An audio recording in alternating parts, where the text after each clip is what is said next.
Добрий вечір. Традиційно у цій порі прямий ефір телеканалу АТР продовжує програма «Ахшам». Мене звати Аліна Блохіна і рада представити вам гостя цієї ефірної години. Це політолог Вадим Карасьон. Вадим Юрійович, добрий вечір.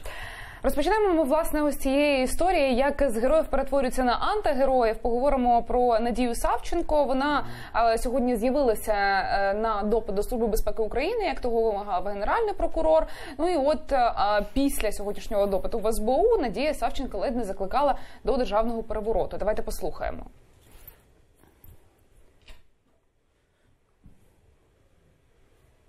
Я звинувачую українську владу у злочинах проти українського народу. У всіх тих смертях, які відбулися за період діючої злочинної влади Порошенка. Я звинувачую владу. І тепер я закликаю українців. Якщо ви розумієте, що відбувається, якщо ви розумієте, що якщо ви зараз не відстоїте право на своє життя, право на свою волю, то далі ви будете жити гірше, ніж при терористичному, тоталітарному режимі в Росії. Пане Вадиме, ну чи почули ви тут якісь небезпечні заклики, які сьогодні активно обговорюють у мас-медіа? І чому так важко було знайти Надію Савченко для того, щоб вона з'явилася на допит до СБУ, як гадаєте? Ну, вона приїхала на допит СБУ, це перше. По-друге, вона, значить, не збирається перебувати за кордоном і готова до звинувачень, до захисту, до судового процесу, ймовірно. Ну і цей спіч, він така, це модель, можливо, виступу Савченко на судовому процесі. Що стосується контенту виступу, ну там, по-перше, вона звинувачує і закликає не миритися з цією владою. Прямого заклику до повалення влади у неконституційний спосіб, да, терактів, до антидержавного закладу там не було. Чи були такі заклики в тих аудіофайлах чи відеофайлах, які є в якості доказів у Генпрокуратури? Це ми побачимо в Верховній Раді України, коли буде обговорюватися подання Генпрокурора на зняття депутатської недоторканності Надії Савченки. Тут потрібно теж як розмежовувати. Одна справа там десь не зовсім в тверезому стані в якійсь компанії, так, от показати, які ми круті, і говорити про те, що от я планую те, чи планую інше. Інша справа, чи є докази організації такого терористичного акту або антидержавного закладу, хто там фігуранти, хто мізковий центр, хто виконавці. Так що чекаємо доказів Генпрокуратури саме по тих звинуваченнях, які пролунали з уст генерального прокурора. Хотів сказати генерального секретаря, генерального прокурора. Ну, пані Савченко вчергово заявила, що збирається брати Володимира Рубана на поруки, сказала про те, що вона його поважає і фактично стає на його підтримку. Як гадаєте, чому?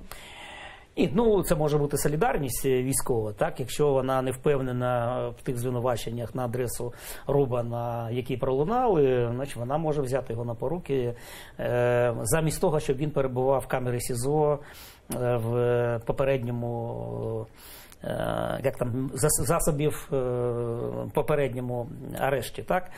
Ось. Що стосується, взагалі, да, Рубан вже може бути фігурантом цієї справи, тому що він не провозив зброю, але тільки Савченко і Рубан тут замало. Це потрібно, щоб була, ну, більш така група, ну, десь приблизно людей 10. Я взагалі думаю, що це далі фігурантами можуть цієї справи бути або бувші комбати, атошники, так звана напівозброєна опозиція, яка перебувала в наметовому містечку біля Верховної Ради, яка була таким озброєним загоном протестів Михайла Саакашвілі, і висилка Саакашвілі, потім Рубан, потім Савченко, потім, можливо, там Семенченко, Соболєв, Парасюк.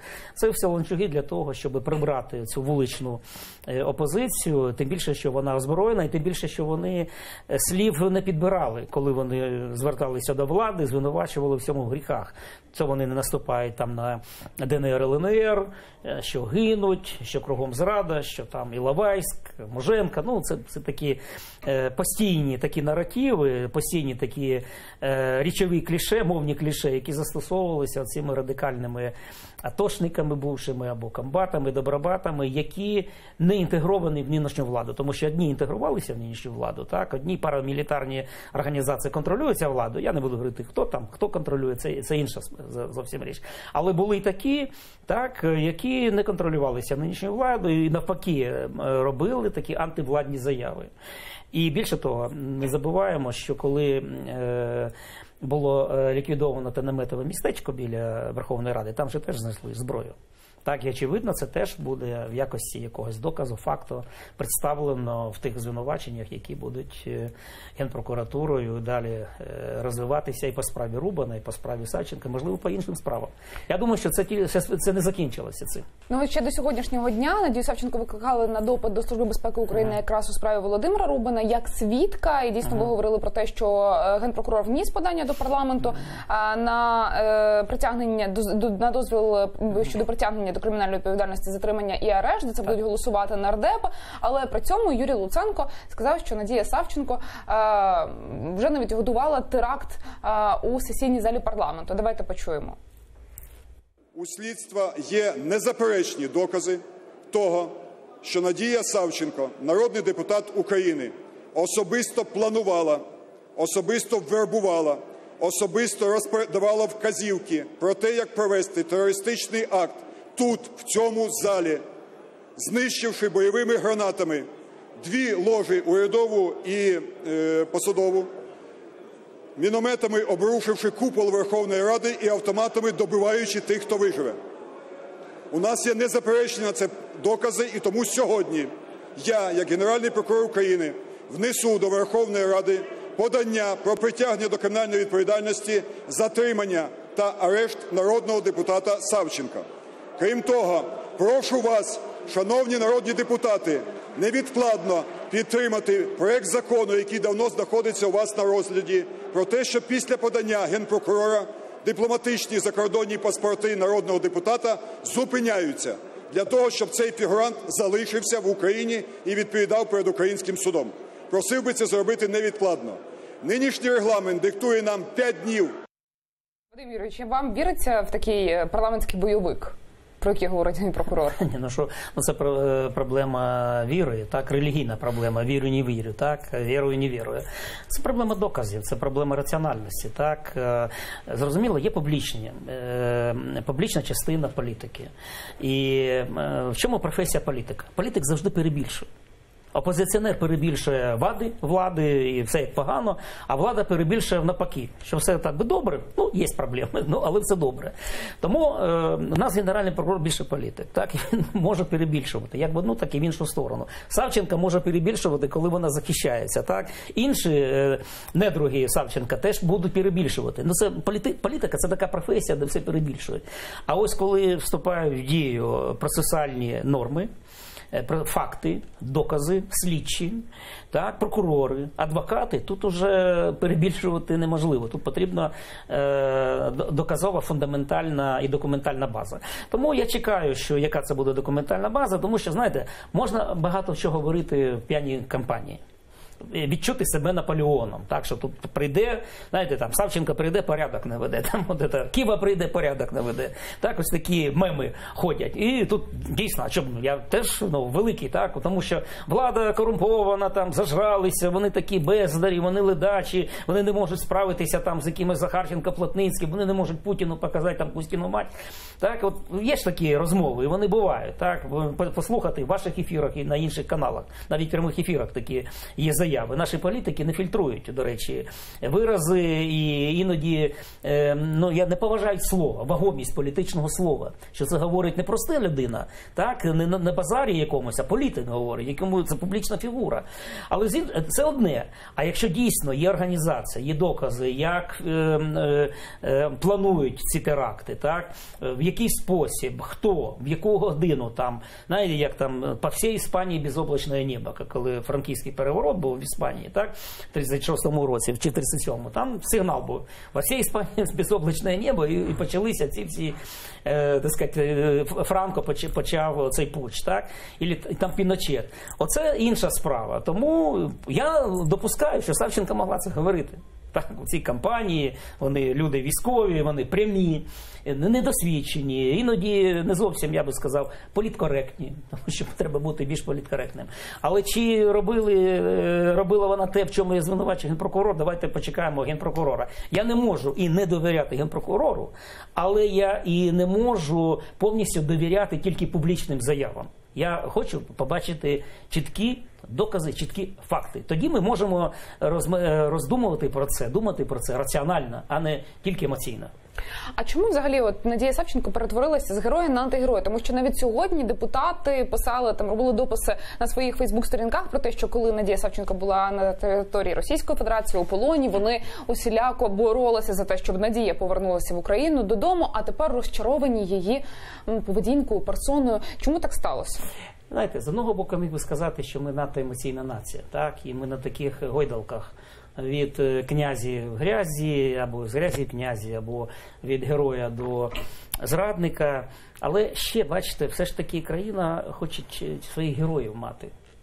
Такий, знаєте, потреба така в героїзмі, тому що багато дійсно чорнухи, багато такого песимізму, скепсису, невдоволення собою, таке самоєдство. Знаєте, таке російське слово самоєдство, так? Ось. Тому ми дійсно хотіли героїв таких бачити, так? І дійсно є реальні герої, а є іноді такі піарні герої, медійні герої. І багато в чому і депутати, і влада зробили Савченко медійного героя, так? За допомогою телебачення. Ось. І дійсно здавалося, що вона вела себе цілком достойно, перебуваючи в полоні, потім за ґратами, в ході судового процесу. Потім знову не подобалося те, що не сподобалося багатьом те, що вона не інтегрувалася там у фракцію і не сіла, не захотіла бути звичайним кнопкодавом. А от її весь час тягнуло на подвиги, як то кажуть, так? Ось. Це теж не всім подобається, тому що вона тут зразу заявила, що вона така самостійна, що вона там піде в політику, що вона буде президентом. Може, і хтось там радив, може, хто допомагав. Можливо, вона взагалі, знаєте, є, як у Шекспіра, укращення строптивої, так? Не укротили строптивою. І це теж, з недовірою почали до цього і депутати, і колеги відноситися. Тому інша гойдалка. Тепер з'явилося ось таке обвинувачення, значить все, тепер уже героя немає, є зрадник. Давайте все ж таки дочекаємося звинувачення, дочекаємося роботи прокурорів, дочекаємося судового процесу, і потім для того, щоб робити більш раціональні висновки. Нам не вистачає раціональності, ще раз скажу. Ми надто емоційні і експресивні. І або чорне, або біле. Або герой, або зрадник, або антигерой. Так, ось я думаю, от така чорно-біла все ж таки картина, вона не зовсім адекватна нинішній ситуації. Чорно-біле кіно або чорно-біле телебачення давно вже немає. Очікуємо, що четвер у парламенті став кадровим днем. Фактично Верховна Рада звільнила Валерію Гонтарєву з посади голови Національного банку України. За це проголосувало 342 народні депутати. До речі, дуже чимало депутатів, 342 людини. Для того рідко ми бачимо таке на голосуваннях. І, звичайно, призначила нового голову Нацбанку. Ним став Яків Смолій. Він працював першим заступником Валерії Гонтарєвої. Майже рік виконував до цього обов'язки голови НБУ. 10 місяців Валерія Гонтарєва була відсутня на своїй посаді. Ну і, звичайно, дуже лесні відгуки Валерія Гонтарєва отримала від президента, який назвав її чи не найкращим банкіром у світі, вручив їй великий букет квітів. Що ви почули під час її звіту перед парламентом? Що вона працювала добре, що має право піти, бути звільнена і піти працювати на вольних хлібах. Хоча не все так добре, скажу, з банківською системою, тому що останній час, дивіться, за 2 дні які коливання курсу долара. Це занадто, щоб в один день буквально там на 21% коливалося, долар коливався і відповідно національна валюта. Хоча за Конституцією Національний банк відповідає за стабільність грошової одиниці. Далі, кредитування не відновлено. У нас дуже за дорогий кредит, це відповідно зупинка промисловості, немає кредитування. Так, і інфляція висока, значить, хоча за інфляцію відповідає Міністерство фінансів і уряд, але тим не менш Національний банк реагує тим, що він підвищує облікову ставку рефінансування, відповідно це зменшує можливості для кредитування. А завдання банківської системи, взагалі Національного банку, це відновити кредитування промисловості. А без цього не буде економічного зростання. Воно буде таке маленьке там, в залежності від того, яка кон'юнктура на світових ринках, там зерна або чорних металів. Ми ж не можемо всю життя орієнтуватися на коливання сировинних ринків або по металу чорному, або по зерну. Відповідно, банківська система сьогодні вона перебуває в такому, ну, я би сказав, не в такому жалюгідному стані, якому вона була, але і пишатися цим я би не пишався, чесно кажучи. Я розумію президента, він має пишатися своїми керівниками. І ще раз кажу, завдання політика, професія політика перебільшувати. Ось президент перебільшує, критики Гонтарєвої перебільшували, але проголосували. Так, проголосували. Питання в другому. Чи зміниться політика Національного банку? Не зміниться. Тому що Смолій, наступник, так, він був заступником, та й продовжується. Чи влаштовує нас така політика Національного банку? Не зовсім влаштовує. І в плані стабільності національної грошової одиниці, так, і в плані кредитування, ставки кредитування. То і як буде розвиватися далі банківська система. Ще як ніхто, чому говорять про те, що одержавлення банківської системи, що дуже мало комерційних банків, що дуже багато кількість банків з державним капіталом, так. А це означає, що централізація капіталу, вона не завжди ефективна, тим більше, що потрібні такі банки комерційні, які фінансували, кредитували малий і середній бізнес. Ми ж в Європу йдемо, а в Європі середній малий бізнес – це є основа економіки. Так? Значить, що тут? Що тут? От про це майже ніхто не говорить. Ну, ще один такий момент. Розумієте, що таке Національний банк і голова Національного банку? Це незалежна влада. Так, фактично, незалежна монетарна влада, тому що є державні фінанси, їм опікується уряд і Міністерство фінансів. Так? І уряд у нас формується як? Коаліційно, за політичною відповідальністю. Так? А Національний банк – це незалежна, скажімо так, державна інституція, яка опікується монетарним оборотом, так? І яка має бути незалежною від Міністерства фінансів. Але коли і голова Національного банку обирається в результаті політичних торгів, і міністр фінансів обирається в результаті політичних торгів, причому це дві фракції, 2,5 там, і супутники, так? І уряд обирається, то тоді скажіть мені, і Національний банк, і Міністерство фінансів, вони мають бути партнерами, але це різні. Але коли і Національний банк, голова Національного банку, міністр фінансів обирається фактично в дії коаліцію, в мене є сумніви, що такий Національний банк буде політично незалежний від парламенту, від коаліційних торгів і таке інше. Це питання, мені здається.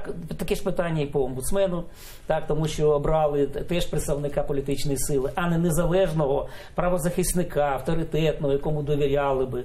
Розумієте, а що це означає? Це означає, що омбудсмен на 7 років. Так, влада вся може піти, і Народний фронт кудись зникнути з політичної арени, але людина залишиться. І знаєте, багато хто з нинішніх колишніх політиків залишив після себе багато консерв. Судові гілки владі, так, які не обираються, які там обираються по квотам на декілька років.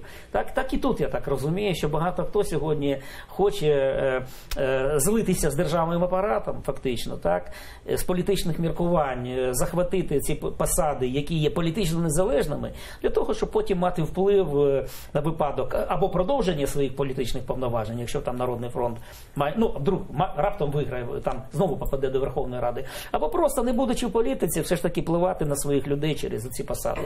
Достойна людина Денисова, можливо, так? Але все ж таки, вона авторитет завоювала там як комендант Жовтневого палацу, яка перебувала позиції. Але я її не знав до цього як якогось такого важливого правозахисника в Україні, якому можна беззаперечно абсолютно довіряти, там, як Семен Глузман, там, як Євген Захаров з Харківської правозахисної групи, там, син його Захаров, там, той же інші достойні люди. У нас же багато достойних людей на 40 мільйонів, на 30 мільйонів, так, дорослого населення, який міг би, з цього складу можна було, я би сказав, вибрати для цієї посади на голосування авторитетного, фахового правозахисника, правника, яких в Україні, ще підкреслюю, набагато більше, ніж ми думаємо. Так тоді, і питання у тому, Вадим Юрійович, навіщо ці призначення робити? От Людмила Денисова від Народного фронту, Яків Смолій, який був фактично вже безальтернативною. Свої, але до виборів не так багато часу лишилося. Що потім матимуть ті, хто призначає цих людей на ці відповідальні посади, якщо, до прикладу, план не спрацює і свої підтримки не знайдуть там на президентських чи парламентських виборах? А людина залишається, впливати на неї можна, якісь там про просьби виконувати, ще якісь доручення. Так? Ну, хіба, дивіться, Конституційний суд. Так? Багато ж є ще тих, які голосували при Януковичі, які голосували за повернення до президентсько-парламентської республіки 10 жовтня 2010 року. Так? Багато хто не можна їх, тому що є процедура, є відповідна часова каденція. Так що тут те ж саме. От. Що стосується, зрозуміло, Національного банку, ну, тому що президенти в нас завжди контролювали Національний банк через голову Національного банку. І уряд теж мав вплив на Національний банк. Чому? Тому що проблеми інфляції, це ж теж, наприклад, якщо Національний банк, так, він же виробляє теж якісь стратегію монетарної політики. І, наприклад, Національний банк каже, ми не підемо на це, наприклад, на підвищення інфляції. А інфляція для того, щоб печатний станок включити, так? Щоб випускати не гроші, які не обґрунтовані товарною масою. А Нацбанк скаже, ми проти інфляції. Чому? Тому що це за собою тягне підвищення ставки рефінансування, це підвищення кредиту, це буде гальмувати економічне кредитування і відповідно економічне зростання. Але уряд каже, ні, нам потрібно сьогодні ці гроші роздати перед виборами, так, пенсіонерам, там, лікарям, шахтарям, оцей популізм. Так? І якщо голова Національного банку буде знати, що він обраний незалежно від там політичних торгів, коаліційних торгів, то він буде діяти відповідно, як записано в Конституції. Стабільність грошової валюти і зменшення ставки рефінансування, щоб зменшити ціну грошей, кредитних грошей. А якщо ні, він піде на якийсь компроміс з міністром фінансів і з прем'єр-міністром і взагалі з політичною владою. Розумієте, це окрема монетарна влада, і вона тут попадає під політичний вплив. А відповідно, значить, вона вже не буде тією монетарною владою, яка повинна дбати про стабільність грошової одиниці, про низький рівень інфляції і про низький рівень ставки рефінансування. Завершуючи тему Національного банку і персони Валерії Гонтаревої, що, на вашу думку, їй вдалося зробити на своїй посаді позитивного? Позитивно, що вона ці банки-прокладки, сказати, обрала, так? Це перше. По-друге, це олігархічні карманні банки. Але з іншого боку, ці олігархічні карманні банки, вони що забезпечували? Вони фактично за низькою ставкою кредитною фінансували або кредитували олігархічний бізнес. І таким чином у нас було економічне зростання. Ну, дивіться, у нас сьогодні ставка кредита десь 16-17%. Можу там на процент не вгадати. В Європі 2%. Або навіть буває і менше.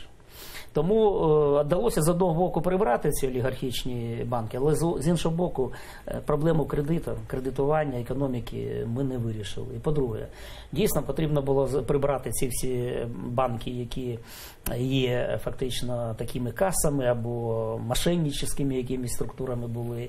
Там є і вона сьогодні приводила приклади, я не буду повторювати. Але з іншого боку, давайте поставимо питання, у нас за цей час якось ми наблизилися до створення цивілізованої банківської системи, щоб можна було кредитуватися і бізнесу, і середньому бізнесу, і малому бізнесу, і людям.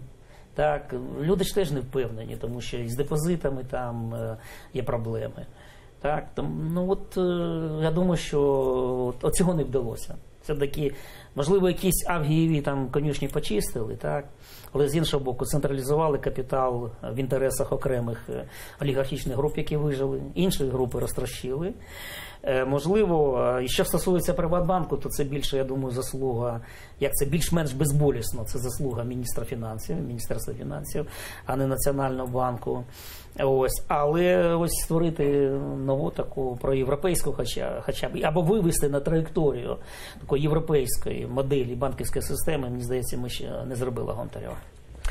Знаєте, ще одне, якої хотілося торкнутися, це трагедія рейсу MH17. Журналісти, це розслідування, власне, опубліковане журналістами Радіо Свобода, знайшли чоловіка, який представлявся іспанським диспетчером і розповідав в ефірі російських телеканалів про український слід у загибелі рейсу MH17 на Донбасі. Диспетчер Карлос, який нібито працював у київському аеропорту Бориспіль, писав в Твіттері під псевдонімом про те, що українські літаки переслідували малазійський Боїнг, виявився людиною на ім'я Хосе Каросе Баріос Санчес. Він має судимості в Іспанії, був заарештований у Румунії за шахрайство. Ну і вказується, що російська пропаганда активно примножувала різні версії катастрофи. Я думаю, що у всьому цивілізованому світу зрозуміло, що українського сліду у цій трагедії не слід шукати. Але як ми можемо скористатися цією інформацією? Що ми можемо зробити далі? Ну, по-перше, вона зрозуміла, а на перший погляд дивна поведінка Росії, вона не на користь Росії. Тому що з самого початку було зрозуміло, що це система ракети земля-повітря, а не повітря-повітря. Якщо літак, то повітря-повітря. Так? Це перше. Ну і по-друге, це якраз на те, що діє на нашу версію, на нашу модель взагалі цієї трагедії, що Україна тут не причетна. Хоча спочатку хотіли все повісити на Україну. Там вже не тільки там ще якийсь капітан Волошин є, там ще інші якісь фігуранти. І з самого початку Росія отак забралася, кажуть. Так? Тобто одна версія, то інша версія, то ще третя версія. Ось, і, можливо, хотіли заплутати, але заплутали себе. Ну, я думаю, що прийде час і ситуація з МЧС, я маю на увазі геополітичний час. Так, коли, відповідно, буде геополітична кон'юнктура, ця трагедія стане більш відчутною, зрозумілою, і все буде сказано про це. Очевидно, про це ще багато хто знає, але з геополітичних міркувань, все-таки країна з ядерною зброєю і так далі, з геополітичних міркувань або з міркувань політичної політкоректності поки що не розголошують те, що знають. Ну, буває так, що в світі геополітичні резони перемагають моральні або правові резони, так? Але я думаю, що свого часу прийде час для того, щоб і правові оцінки і були теж висловлені. Журналістське розслідування, те, чим займаються, до прикладу, там Bellingcat багато так само досліджував ситуацію довкола трагедії цього рейсу. От, власне, $48 тисяч, як пише Радіо Свобода, з російських джерел отримав вказаний нами начебто іспанський диспетчер за свою роль із російських джерел. Це може стати інструментом, до прикладу, коли ми говоримо про суд, і вже про притягнення когось конкретного до відповідальності за цю трагедію. Може бути аргументами. І, до речі, якщо не помиляюсь, там же через телебачення, так? Через Russia Today чи ні ці гроші? Як гонорари. Через Russia Today, так. Як гонорари. Ну, це теж потрібно. Для цього є регулятори національні. Ось, до речі, коли справа Скрипаля в Британії, так, з отруєнням, то була заява уряду Британії, що можливо закриття Russia Today. Але вони, Тереза Мей, коли в своєму виступі, в другому виступі у британському парламенті, сказала, що вона не може вирішити це питання заборони, тому що є відповідна Національна служба регуляції. Хай вони вирішують, але якщо дійсно буде повноцінний судовий процес, так, наприклад, ось який проводять сьогодні Нідерланди, то потрібно цю інформацію. Я думаю, що вона долучена буде. І ще важливо, що, бачите, державні органи, офіційні органи, вони можуть з геополітичних міркувань там гальмувати якісь розслідування. Але діє громадянська журналістика, так, діють громадянські структури, журналістські розслідування. Тобто громадянське суспільство, воно не спить і воно робить свою роботу. Це дуже показово. Так і потрібно робити. А не все передавати на офіційні. І у нас є, до речі, по Савченко, я б теж, до речі, журналістським розслідуванням було б непогано. Так? Тому що одна справа генпрокурори, адвокати, там і так далі, а журналістське розслідування. У нас мало, у нас колись були, але такі більше, я би сказав, локальні і більше такі скандального типу макрекери, так, журналісти-розгрібачі, як то кажуть, так, розгрібателі грязі, як то дослівно переводити. А от такі журналістські розслідування у нас сьогодні, і точніше, у нас люблять ще там знайти там дачу, яхту, там маєток, а ось такі, то да, можна там дроном політати і сфотографувати, і потім виставити в Інстаграмі або там в Фейсбуці. А от такі журналістські розслідування, які мають моральне, політичне значення для країни, в тому числі по Савченко, здається, в цьому потребуємо. Ми потребуємо такого. Ви згадали вже, звичайно, справу колишнього російського шпигуна Сергія Скрипаля та його доньки, які були отруєні у Британії. Лідери Сполучених Штатів Америки, Франції, Німеччини та Великої Британії сьогодні виступили зі спільною заявою, у якій звинуватили Росію в отруєнні нервово-паралітичною речовиною колишнього шпигуна Скрипаля та його доньку. У спільній заяві президента Трампа, Еммануеля Макрона, канцлера Ангели Меркель та прем'єр-міністра Терези Мей йдеться, що немає ніяких правдоподібних альтернативних пояснень, окрім російської відповідальності за атаку Британії 4 березня.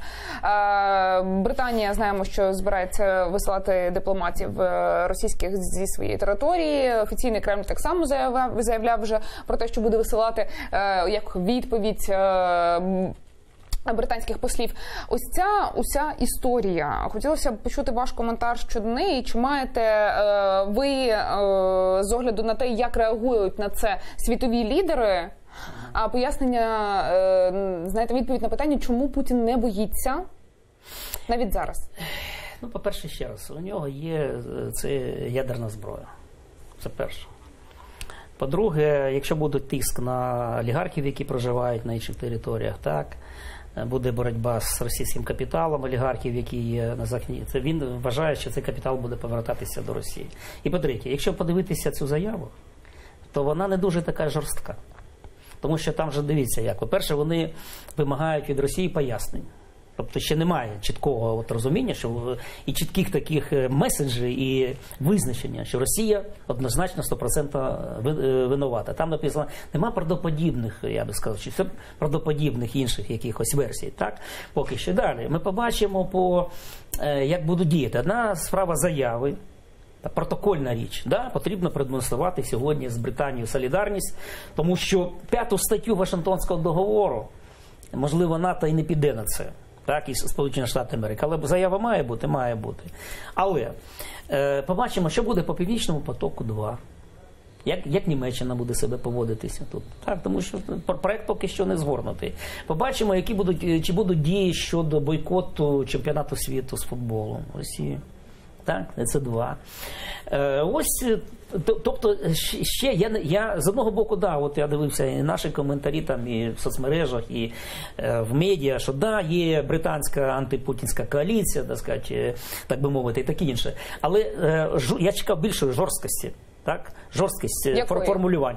Ну, чітко вказати, так, що винуваті, що якісь рішення. Поки що це солідарність з Британією. Солідарність з Британією. Так, отак би я сказав. І є розмиті певні формулювання, є. Так, оця правдоподібність, там, що вирогідність, розумієте, це такі дипломатичні. Ну, і ще чого Путін не боїться? Ну, тому що президентські вибори він там виграє. І бачите, оця все-таки російська пропаганда і ці, як би мовити, страшилки, вони тільки мобілізують. В Росії багатьох прихильників той, хто, я би так сказав, відноситься з недовірою до Заходу, тільки мобілізують навколо Путіна. Тому таких вони сьогодні, я би не сказав, що вони от в такому розпачі. Да, є дійсно неприємність, але і вони вирішили діяти як, що тепер треба на силу відповідати силою. По крайній мірі, блеф. Це теж блеф, до речі. Путін вміє блефувати. До речі, блеф, я вже говорив про те, що професія політика перебільшувати. Але в політиці багато хто й блефує. Це теж входить в зміст професії професійного політика. У нас протягом програми відкриті телефонні лінії. Їх наші глядачі можуть бачити на своїх екранах. І у нас є зараз дзвінок до студії. Питання до вас, вочевидь. Вадим Юрійович, прошу, говоріть. Доброго вечора, ми вас слухаємо. Алло. Доброго вечора. Пане, я завжди поважав вас як найрозумнішого українського знавця у політиці. Скажіть, будь ласка, в мене запитання невеличке. Перше, навіщо ви їздите до тої Москви? Вони ж вас не слухають, вони вас перекрикують, перебріхують. Просто шкода дивитися, як ви витрачаєте сили свої. І друге, дивіться, я з міста Макіївки, Донецької області. Зараз живу в Чернігівщині як переселенець. Хату свою я не зміг повернутися туди. У мене батько старий, я вивіз його. На вашу думку, не думка там державна, а ваша особиста, як розумної дуже людини. Чи є в мене шанси колись не просто повернутися, а отримати якусь компенсацію, щоб я міг відбудувати вумків розграбований, можливо, вже зруйнований. Чи можливо це буде, чи ні? Дякую вам дуже. Почули вас. Ви задали правильне питання, перша частина. Я скажу, я би абсолютно точно не їздив, якби туди не їздили інші наші, і політики бувші, і експерти так звані, які іноді просто позорять країну. Розумієте, я ж їжджу туди все ж таки відстоювати її. І не забувайте ще такі, російські канали, наприклад, там перші канали Росії, дивляться 500 мільйонів глядачів у всьому світі. І мені ж не тільки ви, так, до речі, і зв'язуються зі мною там через соціальні мережі, через телефоном і Австралія, і Сполучені Штати, і континентальна Європа. І деякі критикують, а деякі навпаки підтримують і так далі, і так далі. Ваша думка я поважаю, але інші кажуть, навпаки треба їздити. Тому це дуже велике питання, тому що багато проукраїнських людей живуть сьогодні, і в Росії, до речі, щоб ви знали, там 10 мільйонів українців живе в Росії. І ви що думаєте, там всі так Путіна підтримують? Там дуже багато підтримують і мою позицію. Так що я не кажу, що я 100% правий, я просто вам пояснюю логіку в цьому. І, до речі, зверніть увагу, я давно там не був. Тому що от зараз на тлі цих загострень я не дуже хочу туди їхати, мені це некомфортно. Так? Це перше. Що стосується вашої другої частини питання, сподіваюся, що я задовольнив ваш інтерес. Що стосується другої частини питання, ви знаєте, я не буду тут оптимістичний, скажу, що за нинішньої ситуації навряд чи ви зможете повернутися в найближчий час. І навряд чи вам зможуть компенсувати, там, відстроїти і таке інше. Тому що, мені здається, от так званих переселенців, пробачте, що я кажу за вашу адресу, я по-іншому не знаю, як сформулювати. Влада не чує. Вона кинула на призволяще. Люди виживають самі по собі. Дуже багато такого патріотичного пафосу. Так? Але мені здається, патріотизм має проявлятися не тільки в якихось войовничих заявах, там, а що ми повернемо, так, або Крим наш. А потрібно все ж таки бачити людей конкретних. Це конкретні люди своїми бідами, трагедіями, життєвими драмами, які втратили житло, втратили надію, втратили перспективу. Треба їх чути. Я сподіваюся, що нова влада, яка буде в Україні, так, все-таки приходять і нові люди, вони більше уваги будуть звертати на вас. Але і ваш голос, наприклад, в ході передвиборчої кампанії, можливо, щось вирішить. Ну, я ось так бачу. Дякую. На кінець нашої розмови хотілося б згадати, що за 2 дні Російська Федерація буде обирати свого президента, а точніше перепризначати Володимира Путіна, і ці вибори пройдуть також на території анексованого півострова. Якщо де юре Україна тут була парадоксально безсильна на території Криму, то от на території материкової України, у генеральних консульствах в Києві, в Харкові, в Одесі, у Львові, де юре Україна мала механізми юридичні для того, щоб ці вибори не проводити на материковій частині. Ми питали про це у колишніх міністрів закордонних справ України, вони говорили, що такі механізми є. Навіщо Україна проводить на материку в генеральних консульствах вибори президента Росії? Вибори царя. Давайте так скажемо. Вибори царя. Тому що у нас не розірвані дипломатичні відносини. А відповідно не розірвані дипломатичні відносини є дипломатичні конвенції, які Україна потрібно виконувати. Там Женевська конвенція про дипредставництво і консульство. Якби у нас не було дипломатичних відносин, то в нас би не було ні дипломатичних будівель, посольств, не було б консульств. Ці функції консульські, наприклад, виконували б інші посольства. Тоді б не стояло таке питання. Тому, знаєте, коли треба говорити А, треба говорити Б. Якщо у нас війна, то треба розривати дипломатичні відносини. І от і візовий режим. Пропонувала партія «Укроп», пропонувала «Самопоміч», пропонувала частина «Батьківщини» Ігор Луценко розірвати дипломатичні відносини. Знаєте, ми тільки сьогодні, от тільки вчора, я на цьому наголошував декілька раніше, тільки сьогодні Міністерство закордонних справ дало подання президенту щодо денонсації договору. Не денонсації, ми його мали давно денонсувати, це не денонсація, ми просто його не пролонговуємо.